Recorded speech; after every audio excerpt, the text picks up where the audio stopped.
Afternoon. तो last class मैंने आप लोगों को बेसिकली सारी चीज़ें मैंने आपको क्लियर कर दी, शेप्स बता दिए, क्वांटम नंबर बता दिए, डी ब्रॉगली, हाइजेनबर्ग, सारी चीज़ें बता दी। एक लास्ट कॉन्सेप्ट बचता था हमारा श्रोडिंगर वेव इक्वेशन। तो श्रोडिंगर वेव इक्वेशन स्टार्ट करने से पहले मैं आपको एक और चीज़ बता देना चाहता। देखिए, जैसे मैंने बताया 1s 2s 3s 3p इनकी एनर्जी का एक रेशियो हमने आप बाहु के डायग्राम से निकाला था, लेकिन उसके अलावा एक और रूल होता है जिसे हम बोलते हैं n+l रूल। क्या नाम देते हैं? n+l rule. अब देखिए, इस n+l रूल से हम एनर्जी का रिलेशन निकालते हैं, किसकी एनर्जी ज़्यादा होगी, किसकी एनर्जी कम होगी। तो n+l रूल का मतलब क्या होता है? देखो, सिंपल सी चीज़ है। n होता है आपका प्रिंसिपल क्वांटम नंबर यानी शेल, और l होता है आपका अजीमुथ यानी कि सबशेल। n क्या होता है? n होता है प्रिंसिपल क्वांटम नंबर, और l जो आपका होता है वो होता है अजीमुथल क्वांटम नंबर। यानी n+l रूल के हमें दो पॉइंट को याद रखना। पहला पॉइंट, अब जैसे मान लो n+l, तो n+l की वैल्यू तो आप लोग निकाल ही लोगे ना। n+l क्या है? n की वैल्यू आपको पता है, शेल की वैल्यू n की वैल्यू होती है, और l की वैल्यू मतलब सबशेल। l की तो 4 ही वैल्यू होती है, 0 1 2 3। ठीक है, तो हम पहला पॉइंट इसमें क्या लिखते हैं? सबसे पहली चीज, n+l रूल किस लिए होता है? तो n+l रूल सबशेल्स की एनर्जी का रेशियो देता है कि सबशेल की एनर्जी ज्यादा है, इसकी कम है। तो अपन बोलेंगे greater the value of n+l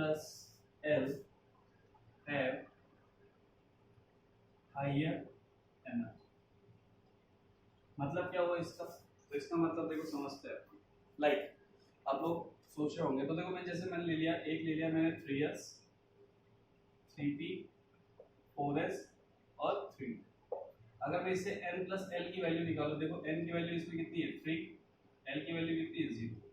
इसमें n की वैल्यू है 3, l की वैल्यू कितनी है? 1। इसमें n की वैल्यू है 4, l की वैल्यू है 0। इसमें n की वैल्यू है 3, l की वैल्यू है 2। ये हो गया। अब n+l अगर मैं निकालूं तो 3 + 0 यानी n+l अगर मैं निकालूं तो यहाँ से कितना आ रहा है? 3। n+l निकालूं तो यहाँ से कितना आ रहा है? 4। n+l निकालूं तो यहाँ से कितना आ रहा है? 4। n+l निकालूं तो यहाँ से कितना आ रहा है? 5। तो इसमें सबसे 5 कैसे आया? 3 + 2 4 + 0 3 + 1 n+l तो ऐसे ही निकलेगा। तो इनमें अगर मैं पूछूं सबसे ज्यादा एनर्जी किसकी है, तो आप क्या बोलोगे? 4 3d। अब देखो, ये दो वैल्यू सेम है, तो इसको मैं अभी सेकंड वाले से एक्सप्लेन करता हूं। ठीक है, फिर इसकी वैल्यू है 3, यानी सबसे ज्यादा बड़ी वैल्यू आ रही है 5, दो वैल्यू आ रही है 4। ठीक है, तो ऐसे अपन n+l की वैल्यू निकाल लेते हैं, जिसकी वैल्यू ज्यादा बड़ी उसमें एनर्जी ज्यादा। बट सेकंड पॉइंट, यानी इस पॉइंट को एक्सप्लेन करते हैं। If n+l have same value, अगर वैल्यू सेम आ रही है तो किसकी एनर्जी ज्यादा? Then higher the value of n have higher energy. अब देखिए क्या बोला मैंने, अगर n+l की वैल्यू सेम आ रही है तो जिसमें n की वैल्यू ज्यादा बड़ी होगी उसकी एनर्जी ज्यादा बड़ी होगी। देखो, यहाँ पे 4 आ रहा है, यहाँ पे 4 आ रहा है। अब इन दोनों में n+l की वैल्यू तो सेम है, लेकिन हम क्या करेंगे? n कंपेयर करेंगे। तो इसका n कितना है? 3, इसका n कितना है? 4। तो किसकी वैल्यू बड़ी हुई? 4 वाले की। यानी हमारा रेशियो क्या आ जाएगा? सबसे ज्यादा एनर्जी 3d की होती है, फिर 4p की होती है, फिर 3p की होती है, फिर 3s की होती है। एक और एग्जांपल ले लेते हैं। 6d 5f 7p और 4f, ये हमने ले ली। n की वैल्यू निकालेंगे इसमें। n की वैल्यू है 6, l की वैल्यू है 2, n = 5, l = 3, n = 7, l = 1, n = 4, l = 3। n+l कितना आ रहा है भाई? देखो, n यानी नंबर, n की वैल्यू, d मतलब 0 1 2, तो क्या आएगा? SPD 0 1 2 3 यानी 2। यहाँ पे l की वैल्यू 3 है, सब तो आपको पता है। n प्लस एल आ रहा है 8, इसमें n प्लस एल आ रहा है 8, इसमें n प्लस एल आ रहा है 8, इसमें n प्लस एल आ रहा है 7। तो ये तो अभी क्लियर हो गया कि सबसे कम एनर्जी इसकी है, क्योंकि n प्लस एल की वैल्यू सबसे कम 4f की आ रही है। लेकिन बाकी तीनों में सेम आ रही है। सेम आने का मतलब क्या हुआ, अब हम यहाँ पे सिर्फ देखेंगे इस नंबर को, ये नंबर किसका सबसे ज्यादा है, यानी n की वैल्यू। तो n की वैल्यू सबसे ज्यादा इसकी है, तो हमारा सबसे ज्यादा एनर्जी किसका होगा, 70 का। फिर 6 की है, 6 की, फिर 5 है, और लास्ट में। तो आप इस टाइप से भी क्वेश्चन को सॉल्व कर सकते हो, यानी आपके क्वेश्चन अगर आ जाते हैं n प्लस एल की वैल्यू फाइंड करके दो या ऐसा कुछ दो, तो आप यहाँ से भी उसको क्लियरली एक्सप्लेन कर सकते हो।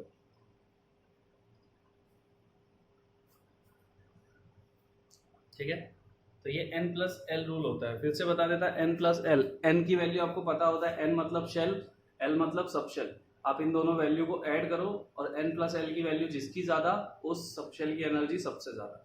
अगर दो वैल्यू सेम आ रही है, जैसे n प्लस एल की ऊपर आ रही थी 4, तो उसमें से हम n की वैल्यू देखते हैं, यानी n की वैल्यू जितनी जिसकी बड़ी उसकी एनर्जी ज्यादा। नीचे देख लो आपका 60, 5f, 7p, इन तीनों में 8, 8, 8 आ रहा था n प्लस एल की वैल्यू। तो हमने क्या किया, हमने ये देखा कि n की वैल्यू किसकी बड़ी है, तो n 7 सबसे बड़ा है ना, तो 7 वाला सबसे बड़ा, फिर 6 वाला, फिर 5 वाला, फिर 4 वाला। तो ये होता है n प्लस एल रूल। इससे आप बहु प्रिंसिपल का जो डायग्राम है उसको क्लियरली समझ सकते हो कि यहाँ पे किसकी एनर्जी ज़्यादा होगी, किसकी कम होगी। बाई मिस्टेक कभी आप भूल जाओ, कभी आपसे गलती हो जाए, पहली बात तो डायग्राम इतना इजी है कि आप इजीली उसे बना सकते हो, बट कभी गलती से भूल जाओ तो आप n प्लस एल रूल को फॉलो कर लेना। तो ये एक छोटा सा कॉन्सेप्ट था, होप आप लोगों को क्लियर हो गया होगा। लिख लीजिए इसको।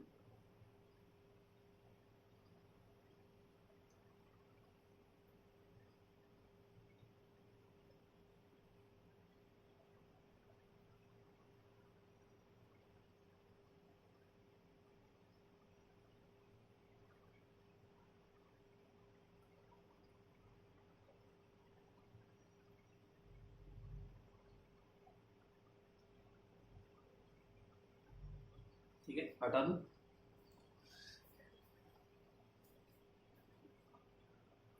एक क्वांटम नंबर के क्वेश्चन का क्राइटेरिया और बता देता कि क्वांटम नंबर का और क्वेश्चन कैसे पूछा जा सकता है। ये n प्लस एल रूल सिर्फ सबशेल की एनर्जी का रेशियो देता है। तो आप लोग इसको, बहुत इजी सा कॉन्सेप्ट है, क्लियर हो गया होगा। क्योंकि अब देखो अपन आज की क्लास लास्ट क्लास है एटॉमिक स्ट्रक्चर पे, ठीक है। आज अपनी क्लास इस पे कंप्लीट हो जाएगी, पहला चैप्टर कंप्लीट हो जाएगा, और maybe next week, next Sunday इस पे मैं आपका टेस्ट रखूंगा। वो टेस्ट भी हम देंगे, देखेंगे कैसा क्या है। जब भी मैं ये तो नहीं बोल सकता कि इसी संडे आपका टेस्ट लेना है, तो मैंने आपको टाइम दे दिया ऑलरेडी पहले से ही कि नेक्स्ट संडे आपका किसी का भी टेस्ट हो तो आप पहले इन्फॉर्म कर देना कि केमिस्ट्री का टेस्ट है। आगे भी मैं इन्फॉर्म कर दूंगा, और किसी और का भी हो तो क्या प्रॉब्लम है। जब आप जनरली आओगे कोचिंग तो आपको एक साथ तीनों सब्जेक्ट के टेस्ट देने पड़ेंगे, तो अपन अपना टेस्ट रखेंगे, ठीक है। एक और चीज मैं आपको बता रहा, सपोज मैंने ले लिया 13 एल्यूमिनियम 27, इसका इलेक्ट्रॉनिक कॉन्फ़िगरेशन किया 1s2 2s2 फिर से 3s2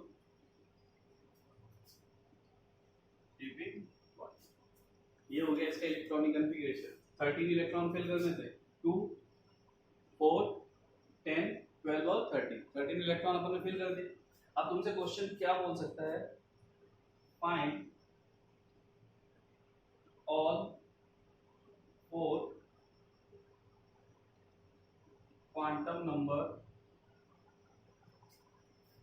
for last electron in aluminium.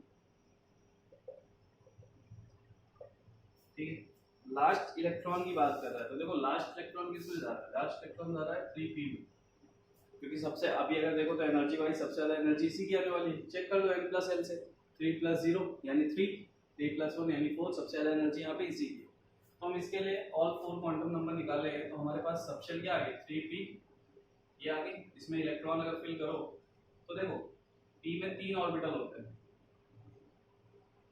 ऐसा नहीं है कि पहला इलेक्ट्रॉन ऊपर ही डाला जाएगा, आप ऐसे भी भर सकते हो। स्पिन सेम होना चाहिए। मान लो मुझे इसमें 3 इलेक्ट्रॉन डालने होते हैं, या तो मैं तीनों ऐसे डालता या फिर तीनों ऐसे डाल। तो ये कोई रूल नहीं है कि पहले अपवर्ड ही जाएगा पहले डाउनवर्ड ही जाएगा, ये कोई रूल नहीं है। आप डालोगे तीनों अपवर्ड भी डाल सकते हो, चाहो तो तीनों डाउनवर्ड भी डाल सकते हो, बट ये दोनों सही हो जाएंगे, लेकिन आपका ये कभी सही नहीं होगा कि आप एक को अपवर्ड डाल रहे हो, दूसरे को डाउनवर्ड डाल रहे हो, तीसरे को अपवर्ड। ये फिलिंग का रूल बिल्कुल गलत है, ऐसे कभी फिल नहीं करो। करो तो तीनों को अपवर्ड करो, नहीं तो डाउनवर्ड करो, ये रूल हो सकता है, ठीक है। हंस ने बताया था कि पेयरिंग नहीं की जा सकती, लेकिन उसने ये नहीं बोला था कि पहले अपवर्ड स्पिन जाएगा फिर डाउनवर्ड जाएगा, उसने ऐसा कुछ नहीं बोला था। उसने सिर्फ पेयरिंग की बात की थी कि हम पेयरिंग तब तक नहीं करेंगे जब तक हर ऑर्बिटल एक इलेक्ट्रॉन कंटेन ना कर दे। तो इस चीज को ध्यान रखना आप लोग कि स्पिन आप ऐसे नहीं है कि एक का अपवर्ड कर दिया एक का डाउनवर्ड, फिर उसमें वैल्यूज गलत हो जाती है। तो इतनी सी बात मैंने आपको बताया। शॉर्ट फॉर्म शॉर्ट ट्रिक्स मैं आपको बताऊंगा, तो वो मैं आपको नेक्स्ट क्लास में बताऊंगा आज, क्योंकि आज तो अपन को श्रोडिंगर ही पढ़ने में टाइम लग जाएगा। तो इसमें एक इलेक्ट्रॉन है, इसके लिए हमको चारों क्वांटम नंबर चाहिए। तो n की वैल्यू, l की वैल्यू, m की वैल्यू और s की वैल्यू। तो देखो n की वैल्यू कितनी है 3, क्योंकि 3p है तो शेल का नंबर 3। p क्या है, ये p है, तो l की वैल्यू कितनी हो जाएगी 1। m की वैल्यू क्या हो सकती है, -1 भी हो सकती है, 0 भी हो सकती है, +1 भी हो सकती है, तीनों में से कुछ भी हो सकती है। s की वैल्यू क्या होगी, वो दो ही वैल्यू कंटेन करेगा, आइदर -1/2 और +1। तो हमसे अगर बोला जाए किसी भी इलेक्ट्रॉन के लिए, तो हम ये चेक करेंगे कि वो इलेक्ट्रॉन कहाँ पे है और उसकी चारों क्वांटम नंबर निकाल। तो उसने लास्ट इलेक्ट्रॉन के लिए बोला था, तो लास्ट इलेक्ट्रॉन 3p में जा रहा था, हमने देखा और हमने उसके लिए चारों क्वांटम नंबर निकाल दिए, ठीक है। नोट कर लीजिए इस क्वेश्चन को। एक और करा था, एक क्वेश्चन ऐसा और करा देता ताकि आपको क्लियर हो जाए अच्छे से।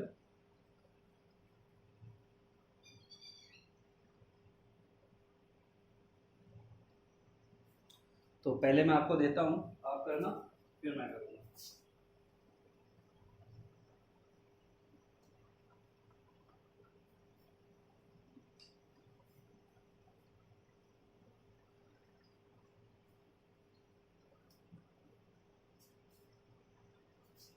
अपन ले लेते हैं, सपोज मैंने ले लिया 24 chromium, 1s2 2s2 56 3s2 56 4s2 4s1 3d5। यही इसका कॉन्फ़िगरेशन है। इसको मैंने आपको ऑलरेडी बता दिया कि 3d5 करने से ये हाफ फिल्ड हो जाता है, तो इसकी स्टेबिलिटी बढ़ जाती है, दैट्स व्हाई s का एक इलेक्ट्रॉन इसमें जंप। यूनिट 24 एक्सेप्शन था, ये मैं आपको पहले ही बता चुका। क्या है question, find all 4 quantum number for last electron in chromium. चलिए, तो ये क्वेश्चन मैं आपको 2 मिनट दे रहा हूँ, जल्दी से इस क्वेश्चन को सॉल्व करो कि आप लास्ट इलेक्ट्रॉन के लिए निकाल सकते हो या नहीं। लास्ट इलेक्ट्रॉन कहाँ जा रहा है ये आपको पता करना है, और आप पता कर पाओगे या नहीं वो देख लेते हैं।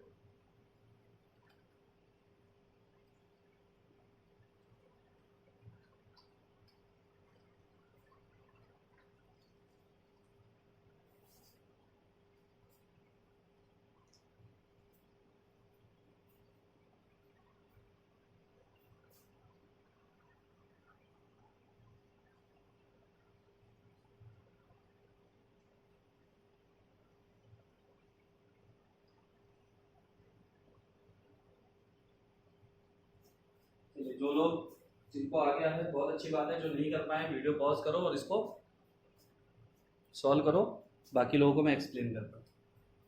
अब यहाँ पे बच्चों ने एक बहुत मेजर सी गलती की होगी, बच्चे हो करोगे और आप गलती ना करो इसीलिए हम यहाँ खड़े, कि उन्होंने इसको मान लिया होगा कि इसमें लास्ट इलेक्ट्रॉन जा रहा है ना। लेकिन मैंने आपको पहले ही बताया था कि सब शेल की एनर्जी ऊपर नीचे हो सकती है, लेकिन शेल की एनर्जी का रेशियो कभी भी ऊपर नीचे नहीं होगा। डिस्टेंस वाइज देखो तो सबसे बड़ा शेल तो ये है ना 4, तो इसका मतलब सबसे लास्ट वाला यही होगा, तो जो इलेक्ट्रॉन होगा सबसे लास्ट वाला वो इसी में तो है।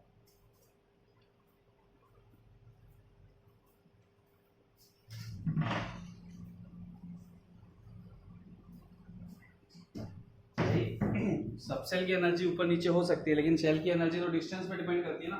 अगर ये 1 है तो इसका मतलब फर्स्ट सेल है, ये 2 है तो मतलब सेकंड सेल है, ये 3 है तो मतलब थर्ड सेल है, तो इस थर्ड सेल में 3s 3p 3d तीनों होंगे ना।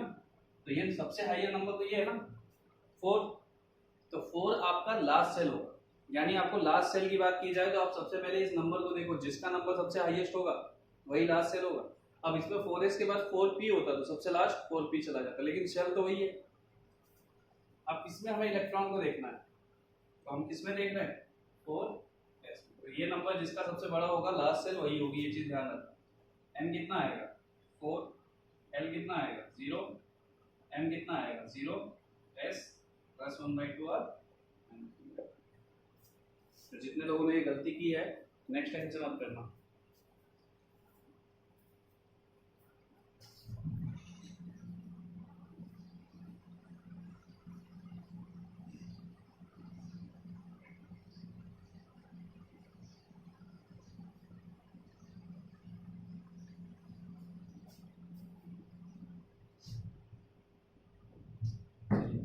नोट कर लिया। अब चलते हैं अपन अपने सबसे लास्ट टॉपिक की तरफ, जिसको अपन ने नाम दिया श्रोडिंगर वेव इक्वेशन। अब श्रोडिंगर वेव इक्वेशन पढ़ने से पहले मैं कुछ बातें आपसे करना चाहता जो कि बहुत ज्यादा नेसेसरी है।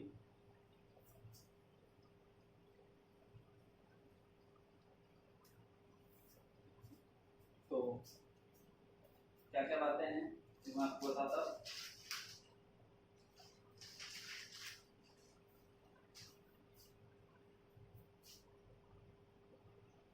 वेव क्वांटम मॉडल, और इसी को नाम क्या दिया जाता है श्रोडिंगर वेव इक्वेशन। अब जो इस टॉपिक से पहले मुझे आपसे बातें करनी है वो बातें आप लोग ध्यान से सुन लीजिए।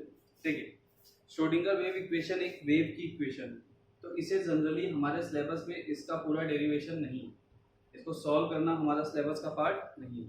तो ये जनरली सॉल्व किया जाता है कंप्यूटर पे, यानी इस वेव को सॉल्व किया जाता है, सॉल्व करने के बाद उसके कुछ फंक्शंस निकलते हैं। तो अपन सारी डिटेल में आपको दूंगा, लेकिन इसमें कुछ चीज़ें आपको याद करनी पड़ेगी, ठीक है। तो मतलब ऐसा है कि अभी इसका क्राइटेरिया बढ़ा दिया गया और इसके क्वेश्चन सिर्फ एडवांस लेवल पे आते हैं। मेंस लेवल पे अगर क्वेश्चन आएगा तो कोई छोटा मोटा सा क्वेश्चन आएगा और वो तो आप इजीली कर लोगे, लेकिन एडवांस लेवल पे जो क्वेश्चन आएंगे ना उसके लिए आपको कुछ चीज़ें याद करनी पड़ेगी। तो पहली बात, वेव इक्वेशन को हम जनरली सॉल्व नहीं कर सकते, और ये इतनी बड़ी इक्वेशन है कि ये जेई नीट में भी नहीं रखी गई। नीट तो बहुत छोटा सिलेबस हो गया, जेई में नहीं रखी गई, एडवांस में भी इसको नहीं डिफाइन किया जाता। तो पहली चीज़ ये हो गई कि इस वेव इक्वेशन को पढ़ने के साथ साथ आपको कुछ चीज़ें याद भी करनी पड़ेंगी। अच्छे से समझो, चीज़ें जितनी समझाने लायक है मैं आपको डेफिनेटली समझाऊंगा, लेकिन ये बिल्कुल अलग कॉन्सेप्ट है। अभी तक जो आपने पढ़ा वो सब अलग कॉन्सेप्ट है, उसमें लैम्डा वैम्डा ये सब इंट्रोड्यूस हो रहे थे। लेकिन आप जानते हो किसी वेव की बात की जाए तो मैंने आपको स्टार्टिंग में वेव के कुछ कैरेक्टरिस्टिक्स बताए थे, तो एम्पलीट्यूड वगैरह ये सारी चीज़ें वहाँ पे मैंने आपको डिफाइन की थी, तो वो सारी चीज़ें यहाँ पे आने वाली है। तो ऐसा नहीं है कि बहुत डिफिकल्ट है और ऐसा भी नहीं कि बहुत ईजी, पर आपका फोकस जितना अच्छा होगा उतना ही अच्छे से समझ में आएगा। तो हेडिंग डाल दीजिए श्रोडिंगर वेव इक्वेशन या फिर वेव क्वांटम मॉडल।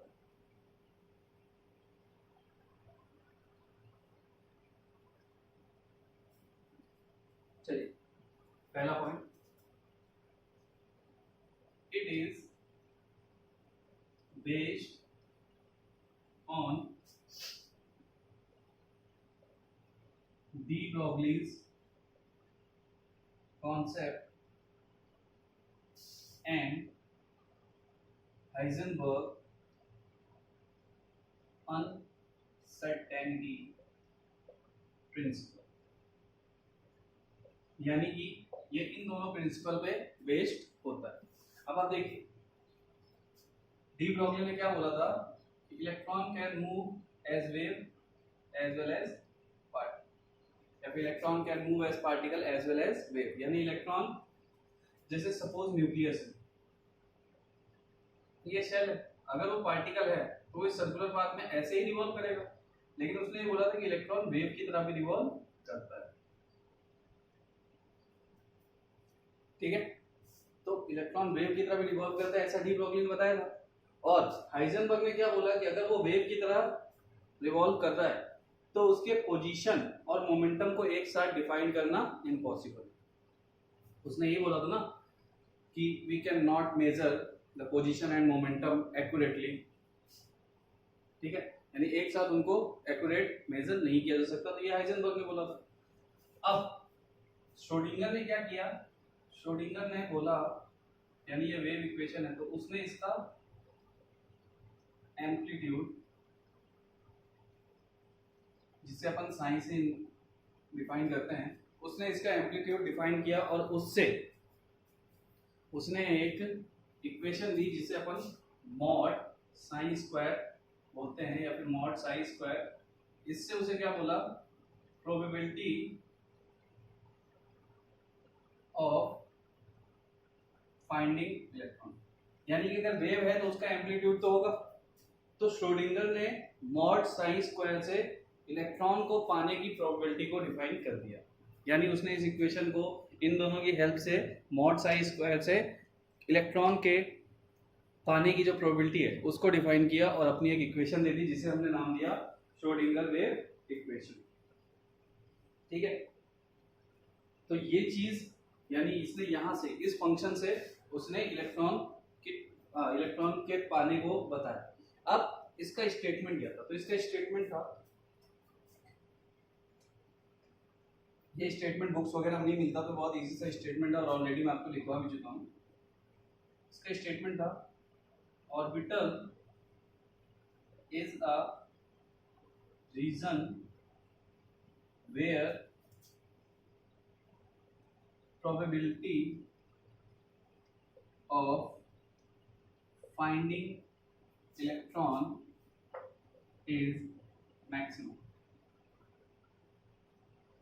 यानी उसने इस चीज को डिफाइन किया कि ऑर्बिटल जो होता है वो एक रीजन होता है जहां पे इलेक्ट्रॉन को पाने की प्रोबेबिलिटी सबसे ज्यादा होती है। तो श्रोडिंगर ने ये स्टेटमेंट अपना दिया, ठीक है। और ये वेव क्वांटम मॉडल है, तो इसका मतलब इसमें भी एनर्जी क्या होती है, क्वांटाइज्ड होती है। ये ऑलरेडी प्लैंक्स कांस्टेंट ने आपको डिफाइन कर दिया था, तो ये इसका बेसिक सा नॉलेज था, यानी ये उसका स्टेटमेंट था और उसने वेव के एम्पलीट्यूड से ये फंक्शन देके इलेक्ट्रॉन को पाने की प्रोबेबिलिटी को डिफाइन किया था। अब हम इसमें आगे बढ़ते हैं, तो ये थी बेसिक सी बातें, ठीक है। जो फिर अब है सेकंड पॉइंट कि श्रोडिंगर वेव इक्वेशन से N, L and M can be defined by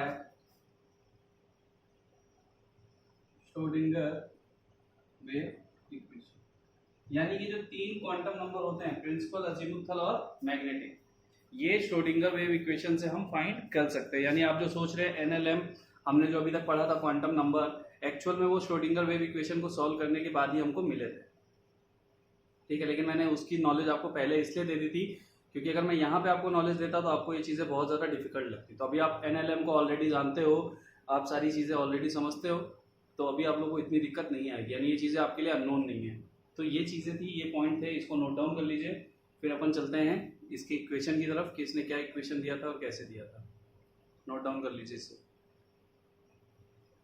तो ये कुछ बेसिक सी बातें थी श्रोडिंगर की।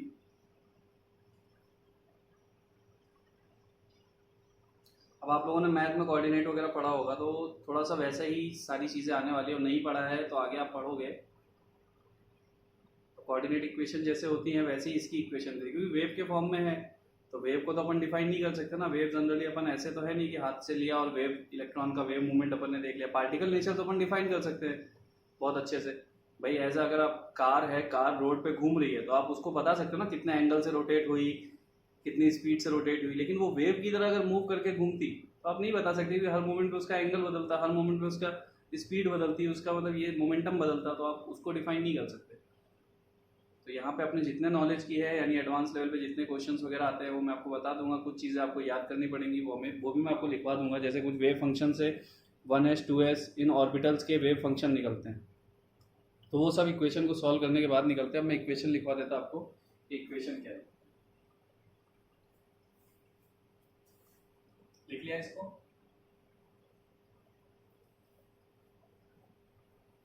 तो ये भी इजी है, ऐसा नहीं कि बहुत ज़्यादा टफ है, बहुत ज़्यादा नहीं बोलेंगे, बट हाँ कॉन्सेप्चुअल अभी तक आपने जितनी चीज़ें पढ़ी वो सब एक एक बार में खत्म हो गई। और इस पर ऐसा भी नहीं कि न्यूमेरिकल वैल्यू फॉर्म में होते हैं, इसमें न्यूमेरिकल कुछ ग्राफ व्राफ प्लॉटेड होते हैं। वो सारी चीज़ें मैं आपको धीरे धीरे बताता, पहले टेंशन क्यों दूँ मैं आपको। जब आप पढ़ लोगे तब आप अपना फीडबैक शेयर कर देना कि आपको चीज़ें समझ में आई या नहीं आई। आपको पता है आपके अलावा भी मैं बहुत सारे बैचेस को पढ़ाता हूँ, लेकिन उनका कैसा है ना, उनको कोई भी चीज़ होती है वो मुझसे शेयर करते हैं, अच्छा लगा तो भी बोलते हैं, और वैसे बहुत कम लोगों ने बोला है बुरा लगा है। बट मैं आपको ये ऑफर देता हूँ, मैंने उनको भी दिया था कि अगर आपको कोई चीज़ नहीं समझ में आती, लगता है लेक्चर में ये चीज़ अच्छी नहीं थी, तो आप बोलो, आपका हक है। लेकिन आप लोग तो बिल्कुल कॉन्स्टेंट हो, कर लिया, देख लिया, सामने वाले को पता ही नहीं है किसने देखा किसने नहीं देखा। ऐसा मत करो, पता तो चलने दो कि किसने देखा किसने नहीं देखा, ये सारी चीज़ें हमें पता होनी चाहिए। चलिए, अब मैं आपको श्रोडिंगर वेव इक्वेशन लिखवा के देता हूँ। तो एक्चुअल में श्रोडिंगर वेव इक्वेशन क्या है?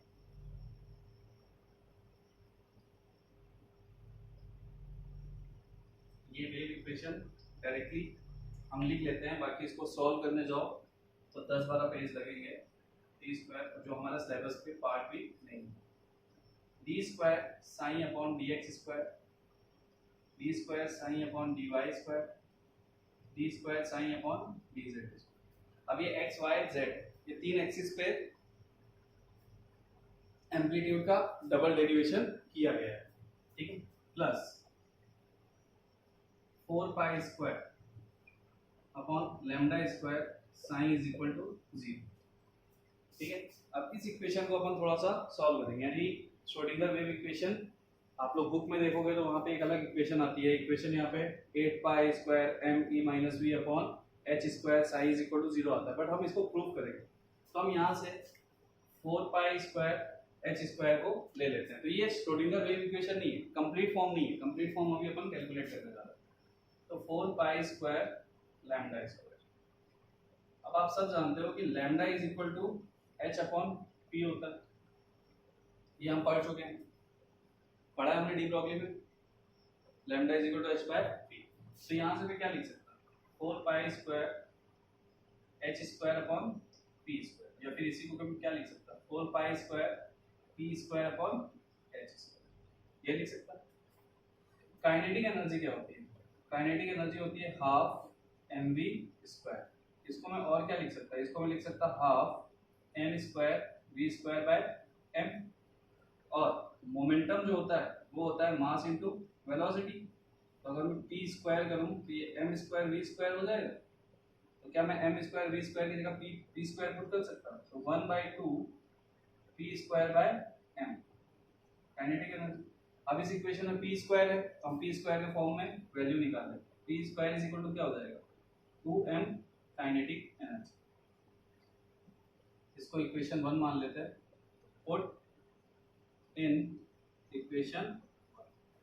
तो अगर मैं फर्स्ट इक्वेशन में इसको पुट करूं तो देखो मैं यहाँ पे थोड़ा सा लिख देता, अगर फर्स्ट इक्वेशन में मैं इसको पुट करूं तो इक्वेशन क्या आने वाली है, 4 पाई स्क्वायर, पी स्क्वायर की वैल्यू क्या है 2m kinetic energy upon H square, ये आएगा। अब आप सब जानते हो दैट काइनेटिक एनर्जी जो होता है वो होता है total energy minus potential energy, जिसको हम इंडिकेट करते हैं, टोटल एनर्जी को हम इंडिकेट करते हैं E से, पोटेंशियल एनर्जी को इंडिकेट करते हैं V से। तो काइनेटिक एनर्जी की वैल्यू भी मैं यहाँ पुट कर देता हूँ, तो ये देखो 4 2 जा 8 pi square m kinetic energy हो जाएगी E minus V upon H. इसको सॉल्व करने के बाद, यानी इसको पूरा सॉल्व करने के बाद हमको ये मिलता है, इसको उठा के अगर मैं यहाँ पे रख दूँ तो हमारी लॉन्ग फॉर्म ऑफ इक्वेशन मिल जाएगी। तो पहले इतना नोट डाउन कर लो, फिर मैं लॉन्ग फॉर्म ऑफ इक्वेशन आपको बता देता।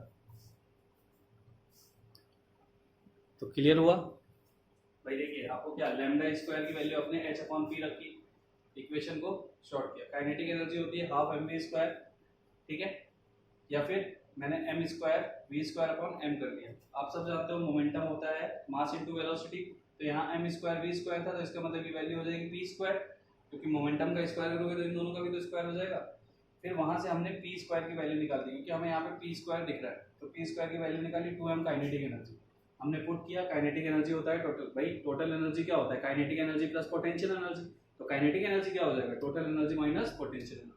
वहां से हमने सॉल्व किया तो इसकी वैल्यू हमें इसके इक्वल मिल गई। अब हम इसको यहाँ पे पुट कर देंगे और long form of Schrödinger wave equation find हो जाएगा। तो ये मैंने आपको थोड़ा सा सॉल्व कराया, बट ये तो मैंने आपको सिर्फ गिवन डाटा से सॉल्व करवाया, लेकिन जो डबल डेरिवेशन वगैरह है ये सारी चीज़ें आप लोग को सॉल्व करनी नहीं पड़ती। ये सब हम कंप्यूटर के हेल्प से या लैब मतलब हम लोग इलेक्ट्रॉनिक वे से इसको सॉल्व करते हैं इस इक्वेशन, जो कि आपके सिलेबस का पार्ट नहीं है। नोट डाउन कर लीजिए जल्दी से।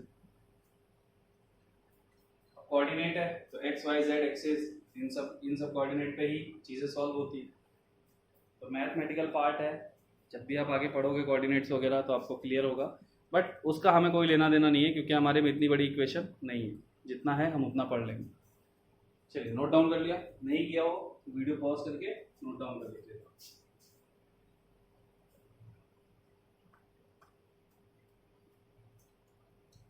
मैं आपको सारे तरीके दे दूंगा कैसे याद रखना है, कैसे नहीं रखना है।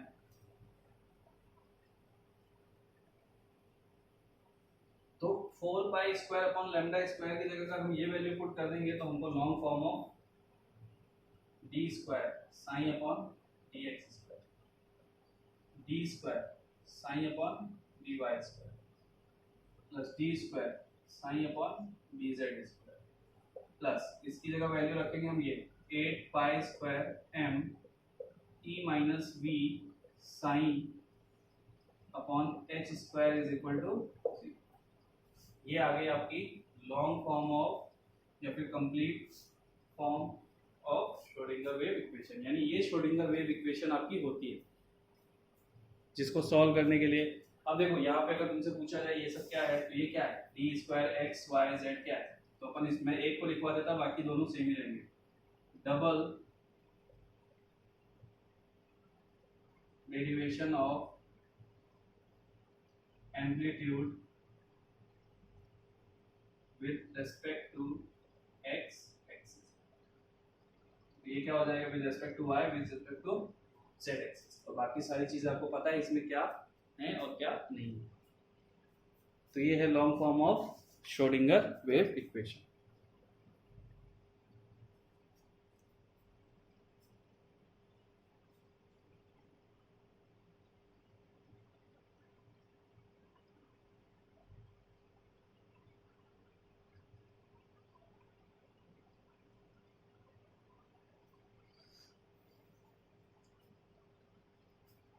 लिख लिया?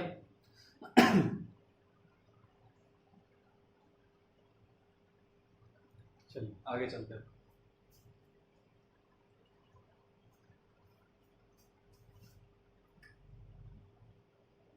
तो आप एक काम करना है, एक बार तो ना बैठ के पहले पूरे वीडियो को देखना, पहले पूरा वीडियो देखना और दोबारा फिर देख के इसके नोट्स बनाना।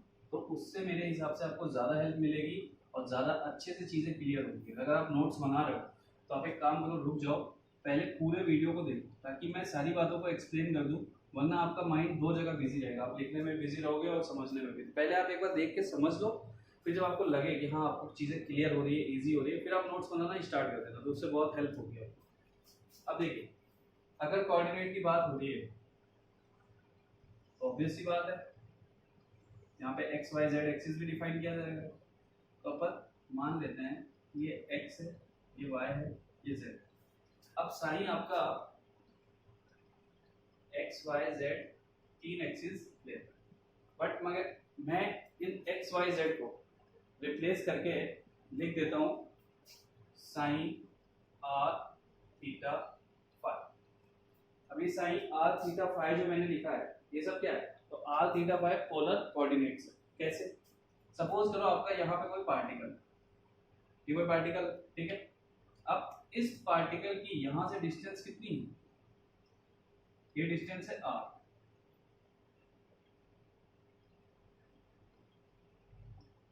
ये एंगल मान लेता हूँ फाई, ये एंगल मान लेता हूँ थीटा। तो मैंने क्या किया है, एक्स वाई जेड कोऑर्डिनेट्स को कन्वर्ट कर दिया है आर थीटा फाई में, क्योंकि मैं एक पार्टिकल को देख रहा हूँ यहाँ पे, तो उस पार्टिकल की सेंटर से डिस्टेंस कितनी है, ओरिजिन से डिस्टेंस है आर, और ये दोनों एंगल कितना है, थीटा और फाई।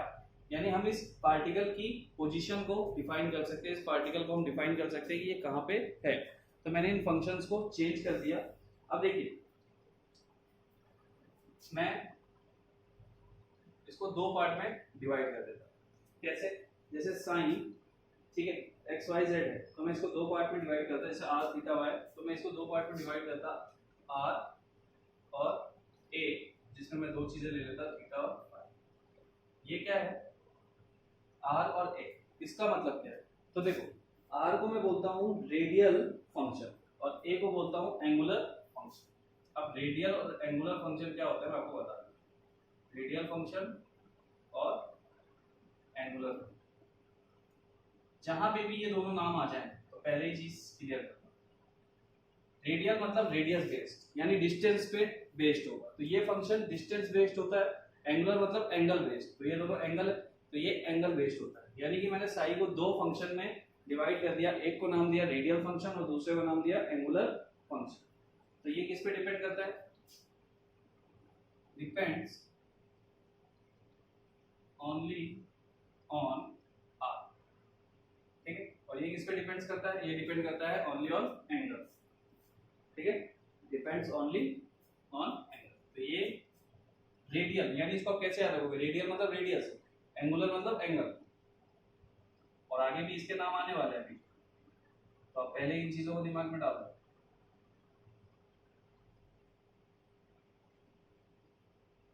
ठीक है। तो मैंने साई जो आर थीटा फाई में कन्वर्ट किया था, मैंने उसको दो फंक्शन में डिवाइड कर दिया, रेडियल फंक्शन और angular function. Radial function depend करता है डिस्टेंस पे, ठीक है, और एंगुलर फंक्शन डिपेंड करता है एंगल पे। यानी कि आप बोल सकते हो ये क्या है? ये है डिस्टेंस फ्रॉम न्यूक्लियस, यानी न्यूक्लियस से जो डिस्टेंस होगा ये फंक्शन उस पर डिपेंड करेगा। अब ये क्या डिफाइन करता है या किस पे डिपेंड करता है? तो ये डिपेंड करता है, depends on n and l, यानी ये दो क्वांटम नंबर पे डिपेंड करता है, n और l, ठीक है। और ये किस पे डिपेंड करता है? Depends on two quantum number l and n। तो ये जो रेडियल नोड होता है, रेडियल फंक्शन होता है, वो डिपेंड करता है n और l पे, और जो एंगुलर फंक्शन होता है वो डिपेंड करता है l और m पे। इतनी सी बात समझ में आई? इतनी चीजें क्लियर हुई? अब सपोज कीजिए मैंने कहीं पे लिख लिया है, यहाँ पे कहीं पे ऐसा लिखा आ रहा है साइन, अब ये इन्हीं चीजों को डिफाइन कर रहा है। ये आर थीटा फाई जो है उसको हमने कन्वर्ट करके यही तो बना दिया एनएलएम। अब ये दोनों चीजें डिफाइन क्या कर रहे हैं? इसी को तो डिपेंड, इस पे डिपेंड कर रहा है। जैसे मान लो आपको ऐसे दिया हुआ है या फिर इसकी वैल्यू ऐसे दी हुई है R320, यानी साइन के साथ 320 दिया हुआ है, तो इसका मतलब क्या है? 320 का मतलब है कि किसकी बात कर रहा है? साइन 3 मतलब शेल 2 मतलब सब शेल 3D, यानी ये इसको डिफाइन कर देता है कि ये वेव फंक्शन किसके लिए दिया गया है? ये दिया गया है 3D के लिए। समझ में आई बात?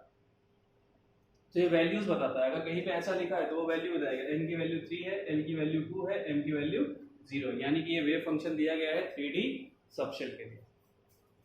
नोट डाउन कीजिए इतनी सी चीज को। तो स्टेप बाय स्टेप सारी चीजें मैं आपको क्लियर करते हुए चलूंगा, आप उसका टेंशन छोड़ दो, क्या चीज कैसी है। कोई भी चीज ऐसे अपन हवा हवा ही नहीं करेंगे, चीजों को समझेंगे और फिर लिखेंगे। तो जो आर थीटा फाई है वो एक्चुअल में एन एल एम की वैल्यू ही होती है, बस उसको अगर अपन ने कोऑर्डिनेट फॉर्म में लिया है तो उसको आर थीटा फाई में कन्वर्ट कर लिया था, क्योंकि डिस्टेंस और एंगल से ही आप पोजीशन फाइंड कर सकते हो।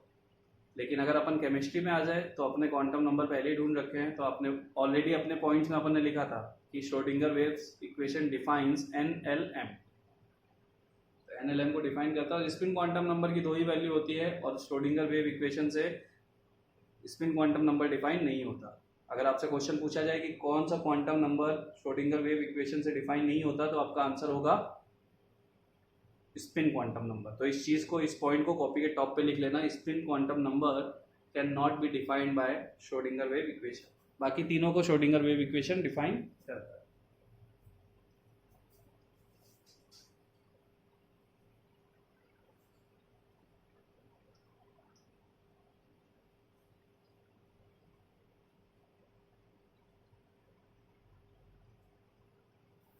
ठीक है, हटा दो।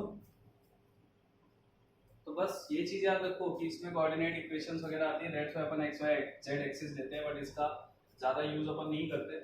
मोस्टली अपन ने इन चीज़ों को डिफाइन करना था, अपन ने कर लिया कि ये ऐसे वैल्यू दिया रहेगा साई NLM, तो आप वहाँ से डिफाइन कर सकते हो कि वो किस सबशेल की ऑर्बिटल की बात कर रहा है।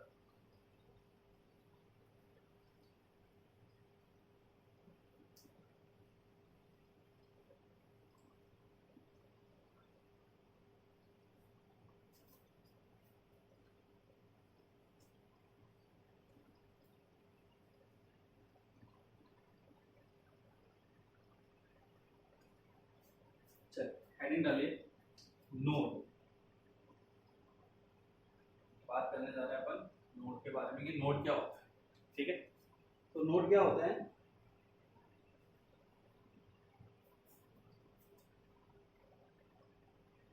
It is place where probability of finding electron is 0। तो अपन ने नोडल प्लेन की बात की थी, तो वो तो अपन ने शेप, अब देखो शेप वगैरह जो आए हैं वो इसको इसमें कुछ फंक्शंस उनको सॉल्व करने के बाद ही आए हैं, तो वो फंक्शंस में भी आपको सीधा सीधा लिखा के दूंगा ना, तो उनको आपको याद मैं बता दूंगा क्या करने की जरूरत है। ठीक है, इसका मतलब अब हमने probability of finding electron Schrödinger wave equation से मॉड साई स्क्वायर बोला था, यानी कि mod psi square is equal to 0 जहां पे होगा उसको आप बोलोगे नोड। तो यही तो बताता है probability of finding electron in the terms of Schrödinger wave equation, क्योंकि श्रोडिंगर वेव इक्वेशन ने वेव के एम्पलीट्यूड से ही चीजों को डिफाइन किया था। अब node are of two types. कौन से दो टाइप होते हैं? एक होता है रेडियल नोड, यानी वही बात जो डिस्टेंस बेस्ड होगा वो रेडियल नोड होगा। डिस्टेंस से पता हो रहा होगा कि डिस्टेंस से जाने पे आपको इलेक्ट्रॉन डेंसिटी 0 मिल रही होगी, तो वो रेडियल नोड हो जाएगा। और दूसरा होगा एंगुलर नोड, यानी एंगल बेस्ड। ठीक है, तो एक होता है रेडियल नोड और दूसरा होता है एंगुलर नोड। तो इस रेडियल नोड क्या होता है? Which is defined by the radius और डिस्टेंस। एंगुलर नोड क्या होता है? Which is defined by the angle. अब रेडियल नोड को निकालने का जो फॉर्मूला होता है वो होता है, यानी इसको हम निकालते हैं n माइनस एल माइनस 1 से, और एंगुलर नोड अपन निकालते हैं L से। तो टोटल नोड, किसी में अगर आपसे क्वेश्चन पूछा जाए, आपसे पर्टिकुलर एक सबसेल दे दी जाए कुछ भी, जैसे पहले एक बार लिख total node is equal to radial node plus angular node. तो रेडियल नोड कितना होता है? n minus l minus 1। Angular node कितना होता है? l। तो यहाँ से टोटल नोड कितना हो जाएंगे? n minus 1। जैसे सपोज आपको ऑर्बिटल्स दे दिए जाए, जैसे मैं आपको दे दूं 2s 3s या फिर एक और ले लेते हैं अपन 3p। अब मैं इसमें तीनों चीजें आपसे अलग अलग डिफाइन कर सकता हूँ, अलग अलग पूछ सकता हूँ। जैसे मैं पूछूं 2s में कितने रेडियल नोड है, तो 2s में कितने रेडियल नोड होंगे? तो radial node is equal to क्या होता है? r node is equal to n minus l minus 1। n की वैल्यू कितनी है? 2। l कितना है? 0 माइनस 1, यानी 2 माइनस 1 इज इक्वल टू 1। तो आप क्या बोलोगे? 2s में एक रेडियल नोड होता है, यानी रेडियस बेस अगर आप देखो तो एक जगह पे इलेक्ट्रॉन डेंसिटी 0 दिखाई देती है। 3s की बात करो, n minus l minus 1, 3 minus 0 minus 1, इसमें 2 होता है, ऑब्वियस ही बात है। ठीक है, तो यहाँ से आप डायरेक्टली फॉर्मूले का यूज करके नोड निकाल लेते हो। रेडियल नोड 2s में आए 1, 3s में आए 2। तो ये NLM मैं आपको ऑलरेडी समझा चुका हूँ। अगर मैं बात करता है एंगुलर नोड की, तो वो किसके इक्वल होता है? l के, यानी कि 0। और इसको मैं भी एक्सप्लेन करूंगा क्यों 0 आ रहा है, क्यों 1 हो रहा है, मैं इसको भी एक्सप्लेन करूंगा, टेंशन मत लो। एंगुलर नोड यानी ये तो अपन फॉर्मूला बेस्ड कर रहे हैं, यहाँ पे भी 0। टोटल नोड पूछूं, टोटल नोड अगर क्वेश्चन पूछता है कि टोटल नोड बताओ इसमें, तो कितना हो जाता? एंगुलर नोड है 1, रेडियल नोड रेडियल नोड है 1, एंगुलर नोड है 0, तो टोटल नोड आ जाते हैं 1। इसमें कितने आ जाते हैं? Total node is equal to, तो आप तीनों को अलग अलग डिफाइन कर सकते हो। एंगुलर नोड आप फॉर्मूले से निकाल सकते हो, रेडियल नोड भी फॉर्मूले से निकाल सकते हो, टोटल नोड भी फॉर्मूले से निकाल सकते हो। अगर आपको क्वेश्चन पूछे, कई बार क्वेश्चन पूछता है how many angular node are present in 2p 3p। अब 3p में आप लोग निकालो तो 3p में क्या हो जाएगा, अगर मैं रेडियल नोड की बात करूं तो n minus l minus one यानी 3 माइनस 1 माइनस 1 तो 1 आ जाएगा 3p में। रेडियल नोड, एंगुलर नोड कितना आएगा, वो भी 1 आएगा, तो टोटल नोड कितने आ जाएंगे, 2 आ जाएंगे। तो आप निकाल सकते हो, आप किसी भी, अगर आपको कोई भी सबशेल दे दिया जाए तो आप निकाल लोगे इजीली। तो इन फॉर्मूले को यूज करके निकाला जा सकता है। रेडियल नोड मतलब n minus l minus one और एंगुलर नोड मतलब l। तो ये वैल्यू तो आप लोग कैलकुलेट करना आता है। अगर आपको सबशेल दी हो 3s 4s 2s कुछ भी, तो n l m की वैल्यू तो आप निकाल ही सकते हो ना। चलिए नोट डाउन कर लिया, हटा दो इसे। अब मैं आपको बता देता कि कैसे डिफाइन किया जाता है इसको। बाकी अपन ने नोडल प्लेन ऑलरेडी देखे थे, नोडल प्लेन भी, लेकिन उसको अपन ने कोऑर्डिनेट फॉर्म में देखा था, तो वेव इक्वेशन जैसी कोई चीज थी नहीं उसमें। चीज ये भी वैसी है, लेकिन इसमें दो टाइप के नोड आते हैं, क्योंकि अगर कोऑर्डिनेट फॉर्म में लेके जा रहे हो तो एक डिस्टेंस पे डिपेंड करेगा और एक, मैं बात करता हूँ 2s, पहले मैं बात करता हूँ 1s, फिर बात करूंगा 2s की, फिर बात करूंगा 3s। तो पहले अपन बात करते हैं किसकी, रेडियल नोड यानी डिस्टेंस बेस्ड। अगर मैं 1s की बात करूं तो सपोज ये न्यूक्लियस है, तो 1s कैसा होगा, ऐसा ही होगा, यानी 1s अपन मान लेते हैं कि ये 1s है। अब देखो ये न्यूक्लियस है, ध्यान से देखना, रेडियल नोड मतलब रेडियस डिपेंडेंट, ये न्यूक्लियस है, यहाँ पे इलेक्ट्रॉन डेंसिटी 0 होगी क्योंकि न्यूक्लियस में इलेक्ट्रॉन होते नहीं। अब मैं अगर यहाँ से चलूं, अगर मैं यहाँ से चलूं तो क्या होगा,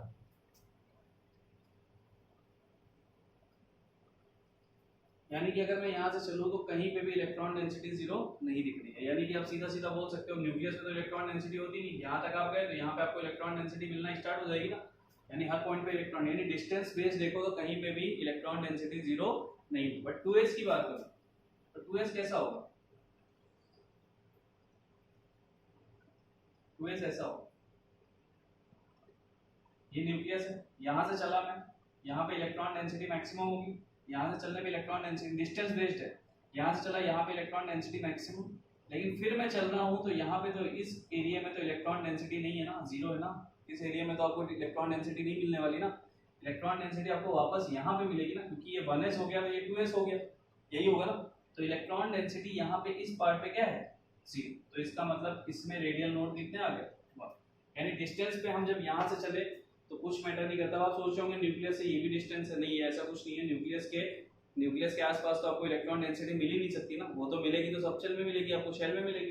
तो यहाँ से जब आप चले तो आपको यहाँ इलेक्ट्रॉन डेंसिटी मिलना स्टार्ट हो गई, यानी कि आपका किसी भी पॉइंट पे इलेक्ट्रॉन डेंसिटी 0 हुई ही नहीं। लेकिन यहाँ पे क्या है, न्यूक्लियस से हम चले तो यहाँ इलेक्ट्रॉन डेंसिटी मैक्सिमम थी, फिर जैसे जैसे आगे बढ़े यहाँ इलेक्ट्रॉन डेंसिटी है ही नहीं, फिर इलेक्ट्रॉन डेंसिटी यहाँ पे मैक्सिमम है। तो ये जो बीच का पार्ट है ये आपका क्या हो गया, ये आपका हो गया नोड, यानी इसमें आपको एक नोड मिल गया। अगर मैं 3s बनाता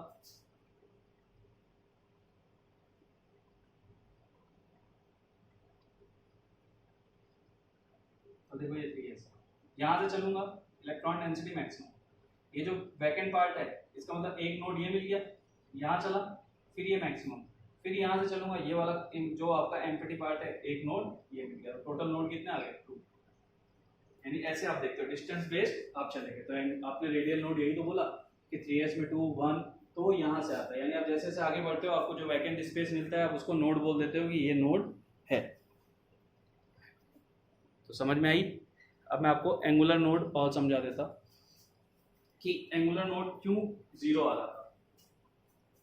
ठीक है, यहाँ पे भी एंगुलर नोड 0 था, यहाँ पे भी 0 था, क्यों 0 था। अगर मैं बात करूं s की, तो s होता है स्फेरिकल।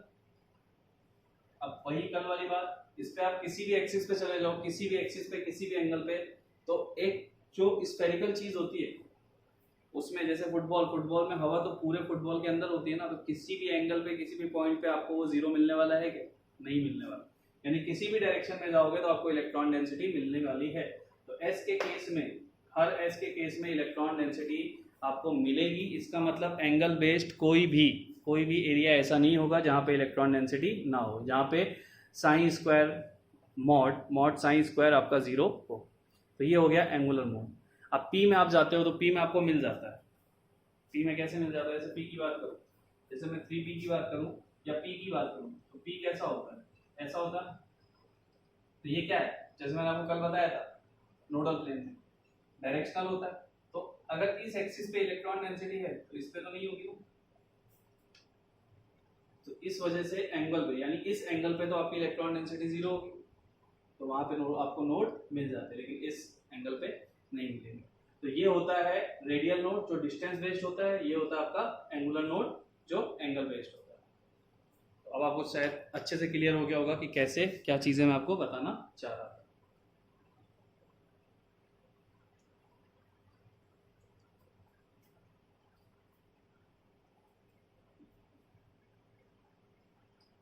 यानी अगर रेडियस वाइज डेंसिटी 0 आ जाती है तो वो आपका रेडियल नोड हो जाता है, और एंगल वाइज अगर आपकी आ जाती है तो एंगुलर नोड आ जाता है। अब मैं यहाँ पे वीडियो को स्टॉप करके कुछ चीजें लिखने जा रहा, क्योंकि उसको लिखने में टाइम चला जाएगा। तो मैं एक बार लिख देता, ना तो उनको याद करना है ना कुछ और। उसका यूज सिर्फ इतना है कि इसके बाद जो हम स्टार्ट करने जा रहे हैं वो कुछ ग्राफिकल व्यू, कुछ रेडियल नोट्स वगैरह हम ग्राफ पे देखते हैं, ठीक है। तो उसके लिए उन चीज़ों की ज़रूरत पड़ती है, बट वो ना तो आपको याद करना है ना कुछ और। मैं आपको बाद में बता दूंगा जो याद करने वाली चीज़ें आएंगी। तो इसको नोट डाउन कर लीजिए। मैं वीडियो को थोड़ी देर के लिए स्टॉप कर रहा हूँ, उन चीज़ों को डायरेक्टली लिख के आपको दे रहा हूँ।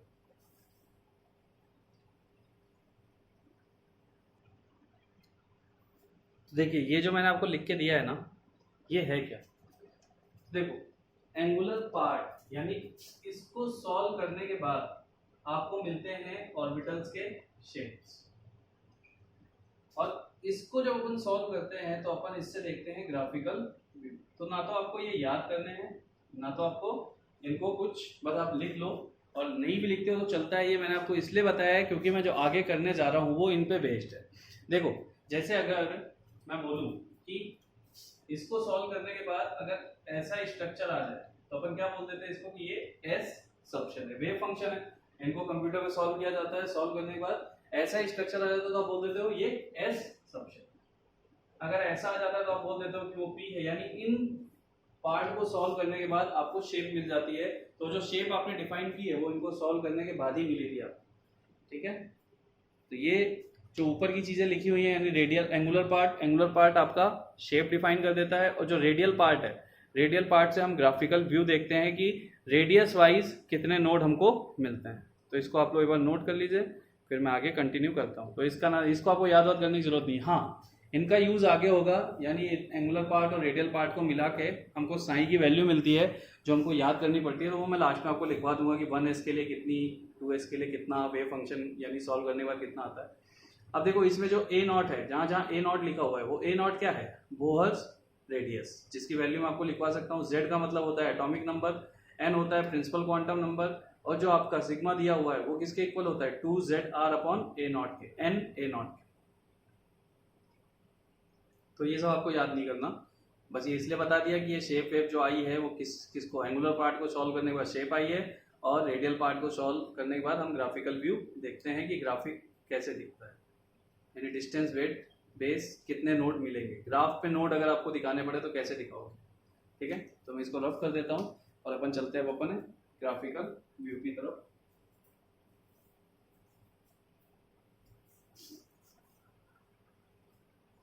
ठीक है, तो इसको याद वाद नहीं करना, बस इसको मैंने आपको समझाने के लिए लिख दिया कि भाई जो आगे मैं काम करने जा रहा हूँ वो इन पे बेस्ड है। जो याद करने की चीज़ आएगी वो मैं आपको लास्ट में लिखवा दूंगा। और डायग्राम भी सेट करना मैं आपको एकदम से सिखा दूंगा कि कैसे डायग्राम को सेट किया जाता है, या कैसे याद रखो कि किसका ग्राफ कैसा मिलने वाला है।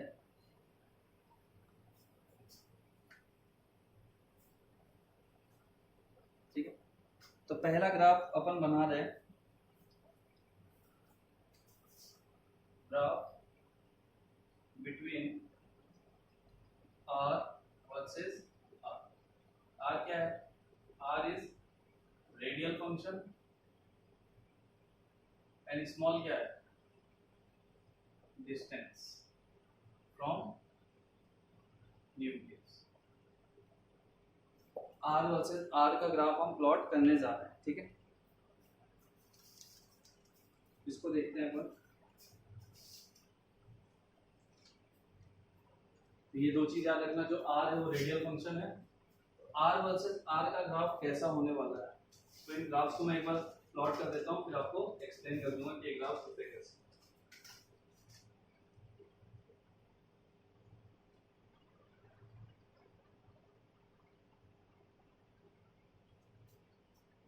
ये है 1s के लिए, या फिर मैं एक काम करता, मैं वीडियो पॉज करके एक बार ग्राफ बना देता। देखिए आर वर्सेस आर ग्राफ मैंने बना दिया, यानी कि रेडियल फंक्शन और डिस्टेंस फ्रॉम न्यूक्लियस के बीच में अपन ने ग्राफ प्लॉट किया, तो 1s।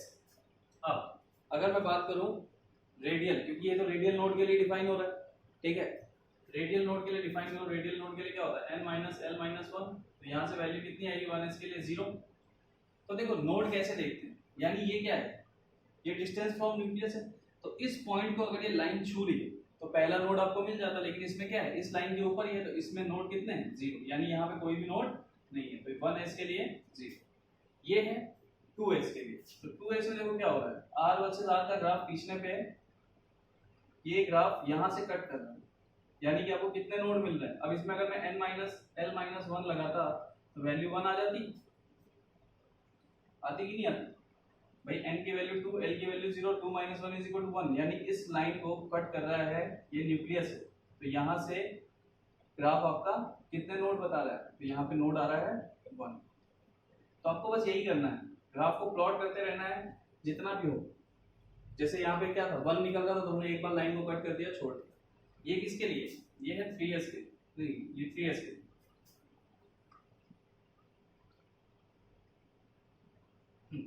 में कितना होने वाला है, तो देखो 3s में अगर मैं n माइनस l माइनस 1 से निकालूं तो 3 माइनस 0 माइनस 1 यानी कि 2। तो यहाँ पे देखो एक बार ओरिजिन को यहाँ कट कर रहा है, एक बार यहाँ पे, ठीक है। तो ये आपको ग्राफ प्लॉट करना है, इसको याद और रखने की जरूरत नहीं है, आपको सीधा इधर क्या याद रखना है कि n माइनस l माइनस 1 से आप नोड निकालो, जितना भी नोड का नंबर हो, अगर नोड दिख रहा है तो आप इसको ऐसे प्लॉट करो, और अगर s की बात आ रही है, नोड आपको ज्यादा दिख रहा है, तो आप इस लाइन को कट करो और वापस लेके जाओ। अब ये क्या है, ये 4s के लिए, तो यहाँ पे कितना हो जाएगा, देखो यहाँ से हुआ तो पहले कट किया, दूसरे पॉइंट पे कट किया और तीसरे पॉइंट पे, तो इसमें नोडल प्लेन कितने, नोड कितने आने वाले 3, तो इसमें 3 नोड आ रहा है। ये r वर्सेस r का ग्राफ होता है, रेडियल नोड वर्सेस रेडियल, ठीक है, रेडियल फंक्शन और डिस्टेंस फ्रॉम न्यूक्लियस, इसके बीच में अगर ग्राफ प्लॉट करोगे तो आपका ऐसा ग्राफ आएगा जिसमें वो लाइन जितनी बार कट होगी उसमें उतने ही नोड मिलेंगे। और ये अपन को कहाँ से मिला, जो मैंने आपको रेडियल पार्ट लिखवाया था उनको सॉल्व करने के बाद ये ग्राफ प्लॉट हुआ है। अब 2p की बात करें तो 2p में कितना आता है, 2p में 0 आता है, तो 2p का ग्राफ ऐसे प्लॉट होता है। बस ये चीज आपको याद रखनी है, 2p का ऐसे प्लॉट होता है, 1s का ऐसे। अब यहाँ से देखो ये न्यूक्लियस है, तो क्या बता रहा है कि इलेक्ट्रॉन डेंसिटी मैक्सिमम कहाँ पे, यहाँ पे, तो ये चीज मैं आपको एक्सप्लेन करूंगा। एक्चुअल में ये रियल ग्राफ नहीं होता, ये ग्राफ r वर्सेस r का ग्राफ है जो उन फंक्शंस को सॉल्व करने के बाद आता है। अब जो अगला ग्राफ अपन बनाएंगे वो रेडियल फंक्शन को स्क्वायर करके बनाएंगे, यानी r स्क्वायर वर्सेस r का ग्राफ प्लॉट करेंगे। तो जो ये निगेटिव वैल्यू आ रही है, अब यानी r वर्सेस r में क्या हो रहा है, वैल्यू निगेटिव आ रही है, तो वहां पे ऐसा नहीं होगा, वहां पे अब इस r का अगर तुम स्क्वायर कर दोगे तो जो वैल्यू निगेटिव है पॉजिटिव नहीं हो जाएगी, तो ग्राफ क्या है, इस लाइन के ऊपर ही रहना स्टार्ट हो जाएगा जो अपन r स्क्वायर वर्सेस r का ग्राफ प्लॉट करेंगे। तो ये पहला ग्राफ था r वर्सेस r का, इसको आपको थोड़ा सा माइंड में रखना है कि इस ग्राफ में जो वैल्यू है, जो ग्राफ है वो यहाँ से नीचे जाता है, ठीक है, और जितनी बार इस पॉइंट को कट करेगा उसमें उतने ही नोड मिल जाएंगे। तो इस ग्राफ को थोड़ा सा आपको माइंड में रखना है, क्यों, क्योंकि मैंने बता दिया कि जो मैंने आपको रेडियल पार्ट लिखवाया था उसको सॉल्व करने के बाद ये ग्राफ प्लॉट होते हैं, तो वो मैंने सिर्फ आपको वहां पे लिखवाया था और मैंने आपको खुद बोला, क्योंकि वो हमारे सिलेबस का पार्ट नहीं है, वो आपको ना तो याद रखना है ना कुछ और, वो मैंने इसीलिए लिखवा के दिया ताकि आपको समझ में आए कि ये ग्राफ कहाँ से प्लॉट हो रहा है। बाकी तो क्या है यार, n माइनस l माइनस 1 ये हमारे पास एक अच्छा फॉर्मूला है, इससे हम नोड वोड निकाल ही ले रहे हैं।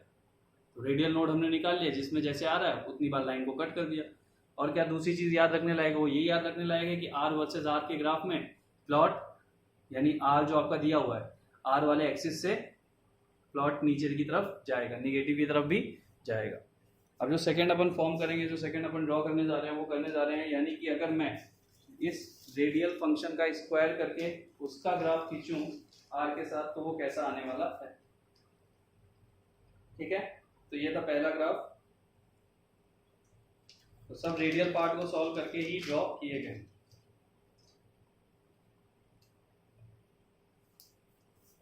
अब दूसरा ग्राफ अपन जो प्लॉट करने जा रहे हैं वो किसके बीच में, आर स्क्वायर वर्सेस आर। तो आर स्क्वायर अगर मैं इसको कर दूंगा तो आप ये याद रख लेना कि ये जो वैल्यू नेगेटिव है ये सारी वैल्यू कैसे हो जाएंगी, पॉजिटिव, यानी जो ग्राफ नीचे आ रहा है वो ऊपर के ऊपर ही रहेगा। तो अब उसको भी देख लेते हैं वो ग्राफ कैसे प्लॉट होने वाला है।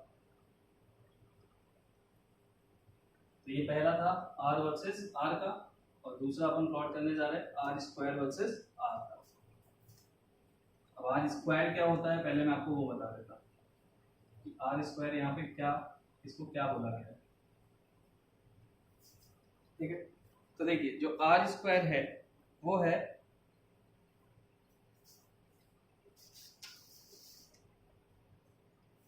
तो आपका जो आर स्क्वायर है वो यहाँ पे क्या है, वो है radial probability density. Radial probability density आपने उसको बोला आर स्क्वायर, यानी अगर आपको कहीं पे भी नाम आ जाए डिफाइन रेडियल प्रोबेबिलिटी डेंसिटी तो आप उसे क्या बोलोगे, आर स्क्वायर। अब ये होता क्या है, इट इज, ये होता क्या है, it is probability to find electron in unit volume. Unit volume मतलब एक ही वॉल्यूम में जो भी इलेक्ट्रॉन की प्रोबेबिलिटी है उसको डिफाइन अगर हम करें तो वो हो जाता है आर स्क्वायर। अब वहां पे देखो ग्राफ कैसा जा रहा था, ग्राफ ऐसे जा रहा था, यानी एक वॉल्यूम भी है तो दूसरा वॉल्यूम भी है, तो उसमें क्या हो रहा था, एक वॉल्यूम में नहीं था, दो वॉल्यूम डिफाइन हो रहे, लेकिन इसमें एक ही यूनिट एक ही वॉल्यूम में आपका पूरा का पूरा ग्राफ प्लॉट होगा। तो अब इसके लिए भी अपन ग्राफ प्लॉट कर लेते हैं। कैसा, सेम ग्राफ ही रहने वाला है, कुछ चेंज नहीं होगा, बस जो लाइन नीचे आ गई थी वो ऊपर चली जाएगी, बाकी कुछ भी चेंज नहीं आएगा। चलिए देख लेते हैं। पहला ग्राफ अगर प्लॉट करूं आर स्क्वायर वर्सेस आर का, इसके लिए 1s के लिए, तो 1s के लिए कैसा आया था आपका डायग्राम, हाँ पहला प्लॉट अपन ने किया था ना 1s के लिए, हाँ तो 1s के लिए आपका वैसे का वैसे ही आना था, 1s के लिए कोई भी चेंजेस नहीं है क्योंकि वो तो लाइन के नीचे गया ही नहीं था। तो 1s के लिए डायग्राम आपका सेम टू सेम ही रहेगा। अब मैं अगर r square versus r define करूं 2s के लिए, तो इसमें रेडियल नोड कितने आने वाले 1, तो ये डायग्राम ऐसा आ जाता है, यानी इस पॉइंट को छू रहा है तो इसमें नोड कितने हो गए 1। बस यही करना है आपको। अगर मैं इसको 3s के लिए प्लॉट करता, are square versus are 3s के लिए प्लॉट करता, तो अभी यहाँ पे देखो इसमें रेडियल नोड कितने आएंगे 3s में, तो n माइनस l माइनस 1 से निकाल लोगे तो 2 आते, तो उस लाइन को दो बार टच करवाना है हमको, यानी इसमें नोड कितने आ गए 2। अगर मैं इसको 3s 4s के लिए बनाता तो 4s के लिए कितना आने वाला था, यानी उस लाइन को हम अब यूनिट वॉल्यूम, एक ही वॉल्यूम में ग्राफ प्लॉट हो रहा है, यानी ऊपर की वॉल्यूम में ग्राफ प्लॉट हो रहा है, तो वो हो गया आर स्क्वायर वर्सेस आर।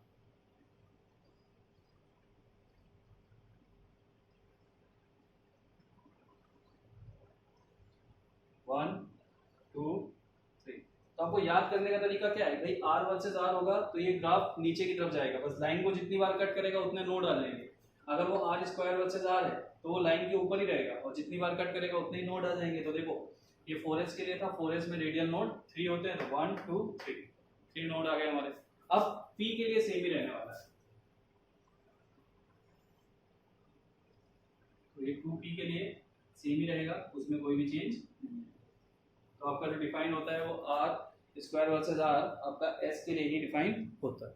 ठीक है, तो ये था आपका दूसरा ग्राफ, यानी इन सबको याद करने का तरीका मैंने आपको बता दिया, बाकी कुछ नहीं करना। और ये कहाँ से आया ये भी मैंने आपको बता दिया, वो जो मैं आपको रेडियल पार्ट लिखवा के दिया था उनको सॉल्व करने के बाद ये ड्रॉ होता है ये ग्राफ, और जो एंगुलर पार्ट था उसको सॉल्व करने के बाद आपकी शेप मिल जाती है। अगर स्फेरिकल मिल रही है तो आप बोल देते हो एस है, अगर आपकी डम्बल मिल रही है तो आप बोल देते हो पी है, और अगर एक्स वाई जेड एक्सिस यानी जैसा मैंने आपको बताया था शेप्स वगैरह, तो उन फंक्शंस को उन पार्ट को सॉल्व करने के बाद जिस एक्सिस पे डायग्राम जैसा मिलेगा आप वैसे उसकी शेप बता दोगे।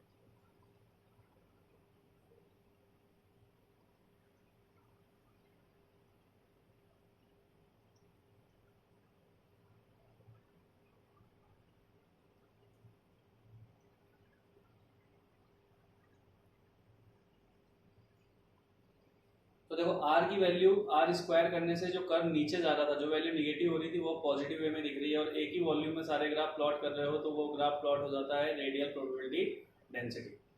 और जो आपने आर वर्सेस आर प्लॉट किया था वो आपने प्लॉट किया था radial function versus distance from nucleus. अब ये दोनों ग्राफ एक्चुअल में सही नहीं होते, इसके बाद जो ग्राफ आएगा वो एक्चुअल प्रोबेबिलिटी डेंसिटी ग्राफ होता है, क्योंकि अगर इन दोनों में आप देखो तो इन दोनों में क्या बता रहा है कि न्यूक्लियस पे इलेक्ट्रॉन को पाने की जो प्रोबेबिलिटी वो सबसे ज्यादा है, जो कि गलत बात है, न्यूक्लियस पे तो इलेक्ट्रॉन डेंसिटी 0 होता है। यानी इस ग्राफ को हमें ओरिजिन से प्लॉट करना है, तो हम क्या करेंगे, हम दोनों ग्राफ को मिक्स कर देंगे। कैसे मिक्स करेंगे वो भी मैं आपको बता देंगे। एक्चुअल ग्राफ जो होता है वो अब अपन डिफाइन करने जाएंगे। तो बना लिया होगा इसको यहाँ से। अब ये क्या होता है, क्वेश्चंस आते हैं, कई बार ग्राफ प्लॉट कर देता है और बोलता है ये किसके लिए है, तो आप इजीली देख सकते हो कितनी बार कट कर रहा है, या पूछ लेगा नोड कितने हैं इस ग्राफ में, तो नोड बता सकते हो। इस टाइप के क्वेश्चन इससे पूछे जाते हैं कि बताओ इसमें रेडियल नोड कितने आने वाले हैं 3s में, तो ग्राफ आपको आर स्क्वायर वर्सेस आर या आर वर्सेस आर जैसा भी हो आप नाम पढ़ लेना क्वेश्चन में और वैसे ही ग्राफ प्लॉट कर देना। तो ये थोड़ा सा कॉन्सेप्चुअल है, होप आप लोग को सारी चीजें बहुत अच्छे से क्लियर हो रही हो, बट आप लोग बताओगे तो है नहीं, तो ये होप मेरी होप ही बनी रहेगी। कोई नहीं, आने वाले टाइम में तो पता चल ही जाएगा ना कि आपको समझ में आया कि नहीं आया। और इससे नुकसान किसका करोगे, खुद का करोगे, मेरा तो करोगे नहीं। मेरा काम क्या, मैं तो पढ़ाऊंगा, पढ़ा के निकल जाऊंगा, मैं तो यही सोच के पढ़ाऊंगा ना कि आपको सब कुछ समझ में आए। अब आपको आ रहा है नहीं आ रहा है आप बताओगे तो मुझे पता चलेगा। चलिए भाई, लास्ट ग्राफ जो अपन को देखना है वो देख लेते हैं। तो लास्ट ग्राफ जो अपना है वो है 4 पाई आर स्क्वायर आर, ठीक है, 4 पाई आर स्क्वायर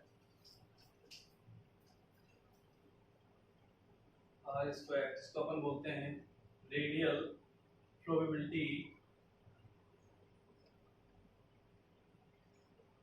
डिस्ट्रीब्यूशन फंक्शन।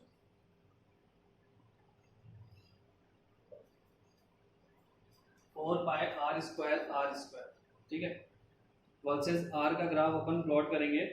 तो ये जो होता है इसको अपन बोलते हैं रेडियल प्रोबेबिलिटी डिस्ट्रीब्यूशन फंक्शन, यानी कि जो एक्चुअल टोटल प्रोबेबिलिटी होती है,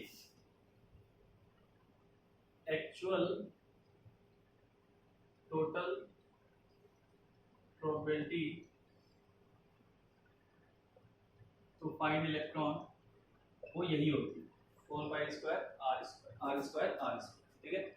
अब आर स्क्वायर आपका रेडियस है और आर स्क्वायर रेडियल फंक्शन है, तो दोनों का जो मल्टीप्लिकेशन करके जो हम ग्राफ प्लॉट करते हैं यानी कि रेडियल प्रोबेबिलिटी डिस्ट्रीब्यूशन फंक्शन, वही आपका एक्चुअल टोटल प्रोबेबिलिटी होता है, वही डिफाइन करता है। ये होता क्या है,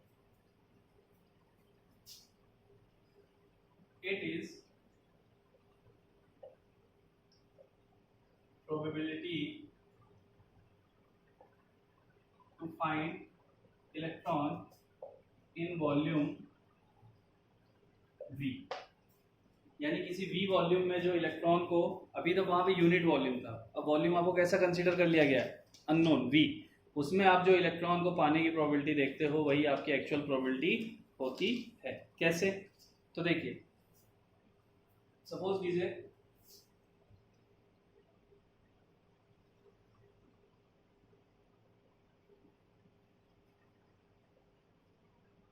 एक शेल है, ठीक है,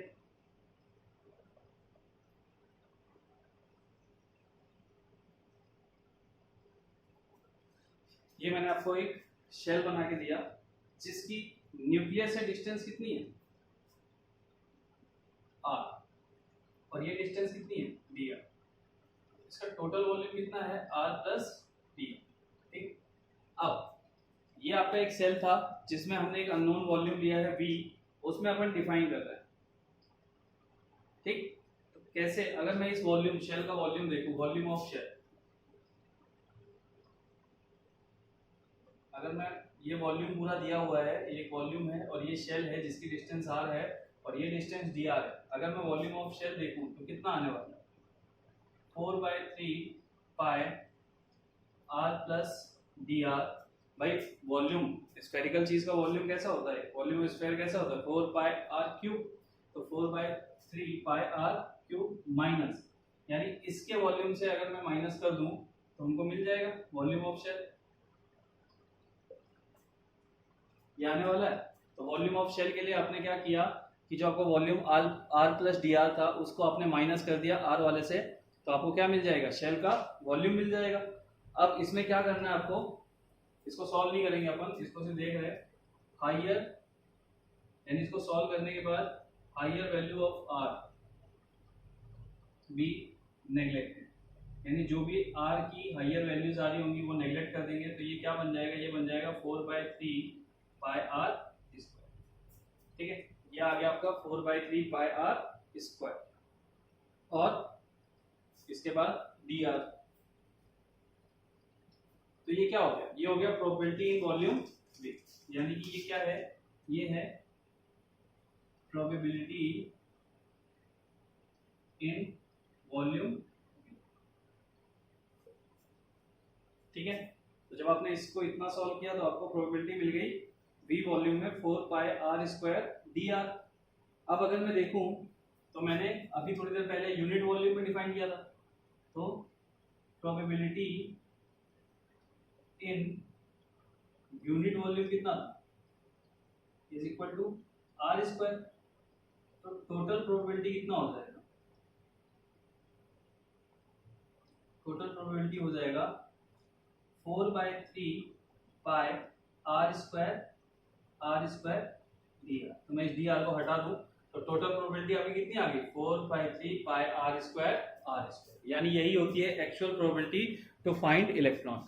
तो जो अपन अब ग्राफ, अब देखो इसमें r square, small r square को क्यों इंट्रोड्यूस कराया गया, स्मॉल आर स्क्वायर को इसलिए इंट्रोड्यूस कराया गया है कि अगर इस आर की वैल्यू में 0 ले लूंगा, यानी ये क्या आ गया, टोटल प्रोबेबिलिटी कितनी आ गई 4 पाई आर स्क्वायर, अगर मैं इस r को 0 ले लूं तो क्या ये पूरी वैल्यू 0 हो जाएगी, तो जो अब ग्राफ प्लॉट होगा वो ओरिजिन से प्लॉट होगा, यानी r की वैल्यू 0 लेने पे हमारा जो ग्राफ होगा वो ओरिजिन से प्लॉट होना स्टार्ट हो जाएगा, जो कि सही बात है, क्यों, क्योंकि न्यूक्लियस, ओरिजिन को हमने क्या माना है, न्यूक्लियस, तो न्यूक्लियस पे इलेक्ट्रॉन डेंसिटी 0 होती है, लेकिन जो हमने आर स्क्वायर का प्लॉट किया था उसमें न्यूक्लियस पे इलेक्ट्रॉन डेंसिटी मैक्सिमम थी, जो कि गलत।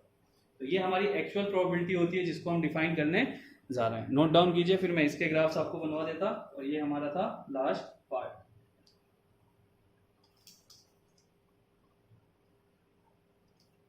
तो जो ग्राफ हमारा न्यूक्लियस वाले ग्राफ यानी वाई एक्सिस पे मैक्सिमम दिखा रहा था, अब वो ओरिजिन से प्लॉट होना स्टार्ट हो जाएगा, बस इतना सा चेंज आना शुरू हो जाएगा, बाकी सारे ग्राफ वैसे ही रहेंगे।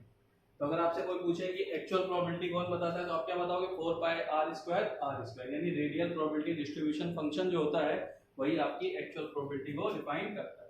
ये वॉल्यूम था, ये शेल था, हमें शेल का वॉल्यूम चाहिए था, तो हमें इस वॉल्यूम में से इसको माइनस करना पड़ता था, तो हमने माइनस किया तो हमें वॉल्यूम ऑफ शेल मिल गया, यानी कि V वॉल्यूम में प्रोबेबिलिटी इतनी थी 4 by 3 pi r square d r, और यूनिट वॉल्यूम में थी आर स्क्वायर, हमने दोनों का मल्टीप्लाई किया और हमें टोटल प्रोबेबिलिटी मिल गई, जो कि किसके इक्वल है 4 पाई आर स्क्वायर।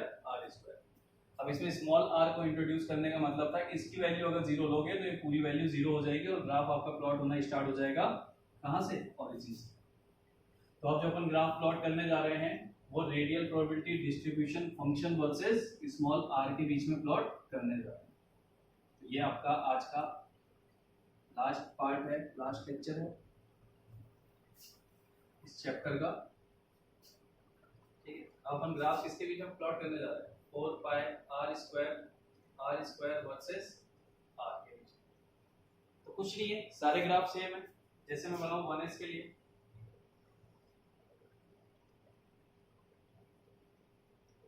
1s के लिए ग्राफ कैसा आता था, ऐसा आता था, 1s के लिए ग्राफ कैसा आता था, वही ऊपर से नीचे की तरफ आता था। तो अब आपको ग्राफ कहां से स्टार्ट करना है, अब आपको ग्राफ स्टार्ट करना है ओरिजिन से, तो ओरिजिन से स्टार्ट करोगे तो ग्राफ कैसा मिलने वाला है वो आपको देखना है। तो ओरिजिन से अपन स्टार्ट कर देते हैं, तो ओरिजिन से स्टार्ट करने के बाद वही ग्राफ आपका कैसा हो जाएगा 1s का, यानी कि वो ग्राफ यहां से स्टार्ट होगा और इसमें एंगुलर नोड रेडियल नोड तो होते नहीं, तो ये आपका बन गया 1s के लिए। अब मैं बनाता अगर 2s के लिए, तो 2s के लिए कैसा हो जाता है 4 पाई आर स्क्वायर वर्सेस ग्राफ ऐसा आता था, आर स्क्वायर का जो ग्राफ हमने प्लॉट किया था तो वो नीचे तो जा नहीं रहा था, अब वही ग्राफ यहाँ से स्टार्ट हो जाएगा, तो 2s में कितने रेडियल नोड मिलते हैं 1, आपका ग्राफ कैसा आएगा, एक बार इसको टच करेगा बस, ये हो गया 1s के लिए। यानी ओरिजिन से ग्राफ प्लॉट करना है अब, और कुछ भी नहीं। 4 पाई आर स्क्वायर वर्सेस आर। अगर मैं बनाऊं ये 2s की 3s के लिए बनाऊं तो रेडियल नोड कितने आने वाले 2, तो ग्राफ कैसा है, ओरिजिन से स्टार्ट हुआ 1, यानी 2 नोड मिलना स्टार्ट हो जाएंगे, ये हो जाएगा। 4s के लिए बनाऊं तो ग्राफ कैसा हो जाएगा, इस लाइन को बस 1 2 3, ये ग्राफ हो जाएगा और कोई भी चीज नहीं है। तो ये आपके जो ग्राफ प्लॉट हो गए, ये था आपका, यानी कि अब ओरिजिन से ग्राफ स्टार्ट हो रहा है, यानी कि जो न्यूक्लियस है वहां पे इलेक्ट्रॉन डेंसिटी कितनी दिखा रहा है 0।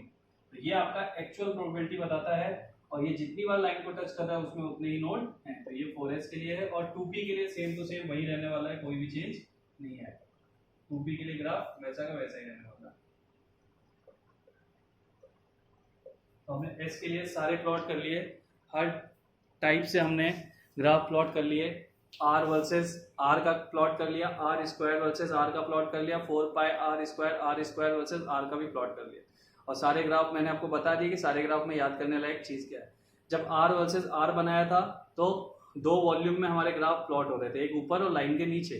तो जितनी बार लाइन को कट कर रहा है उतने ही नोड आएंगे, या फिर आप नोड फाइंड करके उतनी बार लाइन को कट कर दो। r स्क्वायर वर्सेस r में ग्राफ ओरिजिन से ना प्लॉट होके मैक्सिमम से प्लॉट हो रहा था, और एक वॉल्यूम में रहे, यानी कि जो r वाली आपकी एक्सिस है उसके ऊपर ही ग्राफ प्लॉट हो रहा है। जितने नोड उतनी बार हम लाइन को टच कर रहे थे, फिर ऊपर नीचे जा रहे थे, यानी वेव के फॉर्म में जा रहे थे। फिर आपका 4 पाई r स्क्वायर के ग्राफ में मैंने क्या बोला कि r की वैल्यू अगर 0 रखोगे तो पूरी वैल्यू 0 हो जाएगी, यानी ग्राफ अब ओरिजिन से स्टार्ट होगा। तो वैसे ही जितने नोड आएंगे उतनी बार हमने लाइन को टच किया और उतने नोड हमने डिफाइन कर दिए। तो ये आपका कंप्लीट हो गया श्रोडिंगर वेव इक्वेशन और उसके सारे ग्राफ वगैरह। तो इस पे बेस्ड क्वेश्चन होते हैं। एंगुलर नोड मतलब एंगल बेस्ड, और रेडियल नोड मतलब रेडियस बेस्ड। अब इन फंक्शंस को सॉल्व करके कुछ वैल्यूज डिफाइन की गई हैं, यानी कुछ फंक्शंस दिए गए हैं 1s 2s 2p के लिए। तो वो मैं आपको लिख के दे देता हूँ, आप लोग उससे याद करना। यानी मैं एक बार आपको लिख देता हूँ, बोर्ड वोर्ड क्लीन करके पूरा लिख देता, फिर आप उसे याद कर लेना, ठीक है। तो देखो बच्चों, ये आपको कुछ वैल्यूज हैं, यानी मैं इसको समझा देता क्या होता है। देखो साइन को जब हमने इक्वेशन सॉल्व करते हैं, यानी मैंने आपको रेडियल पार्ट और एंगुलर पार्ट जब मैंने आपको बताया, उनको सॉल्व करने के बाद कुछ फंक्शंस मिलते हैं। 1s के लिए साइन का फंक्शन मिलता है ये 1/√पाई z अपॉन a नॉट की पावर 3/2 e की पावर माइनस सिग्मा। जो सिग्मा होता है उसकी value r upon a not होती है। तो अगर मैं चाहूँ तो मैं यहाँ पे इसको सिग्मा की जगह e की power minus r upon a not भी लिख सकता हूँ, ठीक है। और यानी ये हो जाता है। तो आपको ये फंक्शंस याद रखने पड़ेंगे। अगर फिर डायरेक्ट क्वेश्चन आ जाता है, वो बोल देता है which one of the following is the function of 1s। 4 option दे देगा, 4 में से एक ऑप्शन ये होगा, तो आपको ये याद करना पड़ेगा। जैसे 2,0,0, तो ये क्या बन जाता है 2s के लिए क्या हो जाता है 1/√32 पाई। अब इसको चेंज भी कर सकता है, वो कैसे चेंज कर सकता है, इसको ऐसे भी लिख सकता है 1/4√2 पाई। यानी थोड़े बहुत चेंजेस करके वो आपको कॉम्प्लिकेट कर सकता है, लेकिन आपको इसको अच्छे से याद करना है। z अपॉन a नॉट की पावर 3/2 2 माइनस सिग्मा। अब इस सिग्मा की जगह आप क्या लिख सकते हो, तो यहाँ पे आप ये भी लिख सकते हो 2 upon r upon a not e की power r upon 2a not. तो ये इक्वेशन और दूसरी टाइप से क्या बन सकती है, z अपॉन a नॉट की पावर 3/2, बट दोनों सेम ही है। सिर्फ हमने क्या किया, सिग्मा की जगह r upon a not put कर दिया और इसको थोड़ा सा और शॉर्ट कर दिया। तो ये 2s के लिए है, ये 2p के लिए है। तो 2p के लिए क्या है 1/√32 पाई, यानी इसको भी आप ऐसे कन्वर्ट कर सकते हो z अपॉन a नॉट की पावर 3/2 सिग्मा। तो सिग्मा क्या होता है r upon a not e की power minus r upon 2a not cos theta. फिर ये किसके लिए 2 1 प्लस माइनस 1, यानी कि ये 0 p में 3 होते हैं ना, px py pz। तो p की वैल्यू क्या होती है -1 2 +1। तो 0 के लिए ये वाली इक्वेशन आती है और -1 + 1 के लिए ये इक्वेशन निकल के आती है। तो ये आपको याद करने पड़ेंगे। ये होता है 3s के लिए।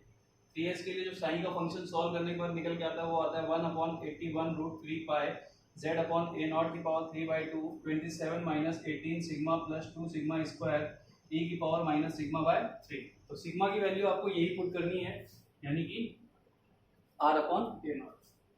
तो जनरली 1s 2s 2p तक ही पूछा जाता है, लेकिन मैंने आपको 3s और 3p भी लिखवा दिया, तो आपको ये चीज़ सिर्फ याद करनी पड़ेगी इस पूरे पार्ट में, और कुछ भी नहीं। तो बेटा ये वेव फंक्शन सॉल्व करने के बाद आते हैं, इसे हम क्योंकि हमारे सिलेबस में है नहीं तो हम इसे डिफाइन नहीं करते, तो ये कुछ वेव फंक्शन अगर आप लोग याद कर लोगे तो आप लोग को बहुत ईजी जाएगा आने वाले टाइम में अगर आपसे क्वेश्चंस पूछे गए तो।